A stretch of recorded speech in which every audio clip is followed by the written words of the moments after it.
दोस्तों, जब नई नई शादी होती है तो पति पत्नी में प्यार बहुत ज्यादा होता है। समय के साथ प्यार कम होते जाता है और फिर एक दौर ऐसा आता है जब वे एक दूसरे के साथ बातचीत भी नहीं करते। ऐसा बिना कारण नहीं होता। इसके पीछे जो छोटे छोटे कारण जिम्मेदार होते हैं उनके बारे में कोई ज्यादा सोचता नहीं है। आज की कहानी आपको इन सब कारणों से अवगत कराएगी और सोचने पर मजबूर कर देगी। इसलिए इस कहानी को पूरी जरूर सुने। तो चलिए कहानी शुरू करते हैं। पति पत्नी काफी दिनों के बाद आज एक साथ बैठकर चाय पी रहे थे, क्योंकि आज उनकी शादी की 25वीं सालगिरह थी। पहले की तरह वह अब साथ में समय बिताते नहीं थे, ज्यादा साथ में एक दूसरे के पास बैठते नहीं थे। पता नहीं किन कारणों से उन दोनों के बीच की दूरी बढ़ती ही जा रही थी। चाय पीते पीते पत्नी ने चुप्पी तोड़ते हुए कहा, मुझे आपसे बहुत कुछ कहना है, आपको बहुत कुछ बताना है, लेकिन अब हमारे पास एक दूसरे के लिए समय ही नहीं है। मैंने इस बारे में बहुत सोचा है और मैंने इस सिचुएशन से निपटने का एक उपाय निकाला है। अगर आप राजी हो तो बताती हूँ। पति ने सिर हिलाकर हामी भरी। पत्नी ने टेबल के ड्रॉअर से 2 डायरी निकाली और बोली, मैं ये 2 डायरी लेकर आई हूँ, एक आपके लिए और एक मेरे लिए। आज के बाद हम दोनों को एक दूसरे से जो भी शिकायत होगी वह हम अपनी अपनी डायरी में लिख कर रखेंगे। 1 साल बाद जब हमारी 26वीं एनिवर्सरी आएगी तब हम उसे खोलकर पढ़ेंगे। तब हमें एक दूसरों की उन चीज़ों या आदतों के बारे में पता चलेगा जो हमें नहीं पसंद है, और हम उन्हें सुधार पाएंगे या कोई उपाय कर पाएंगे।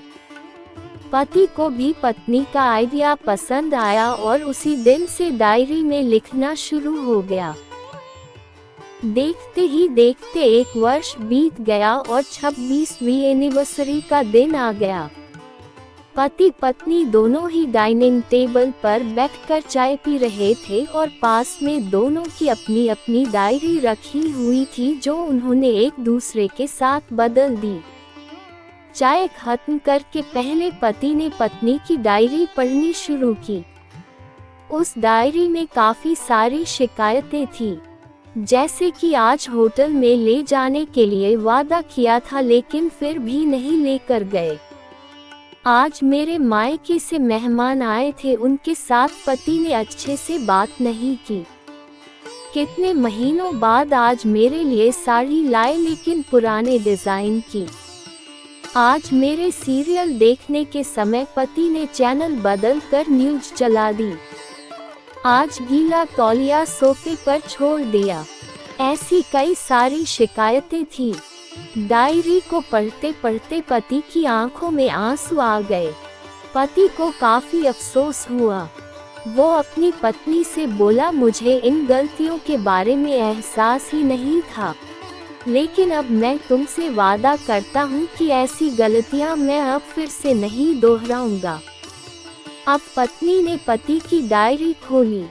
पत्नी ने डायरी के कई सारे पन्ने पलटे लेकिन वह पूरी तरह से खाली थी। कहीं पर भी एक शब्द भी नहीं लिखा था। पत्नी बोली, आपने तो डायरी में कुछ लिखा ही नहीं है। पति बोला, आखिरी पन्ना देखो, मैंने उसी पर लिखा है।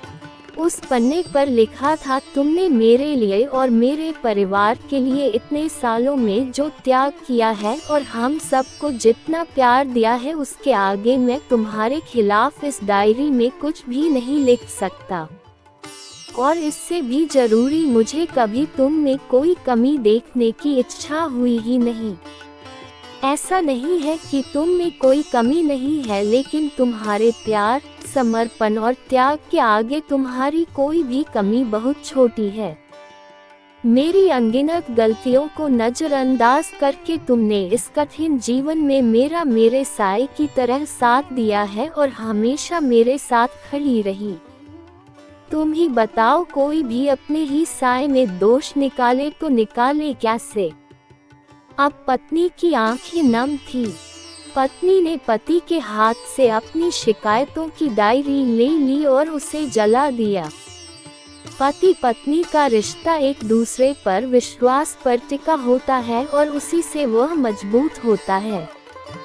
उम्र के एक दौर में पति पत्नी को एक बात अच्छे से समझ लेनी चाहिए कि एक दूसरे में गलतियां और कमियां निकालने के बजाय अगर यह याद रखा जाए कि उसके साथी ने उसके लिए कितना त्याग किया है, तो इससे उनका रिश्ता और भी ज़्यादा मजबूत ही होगा।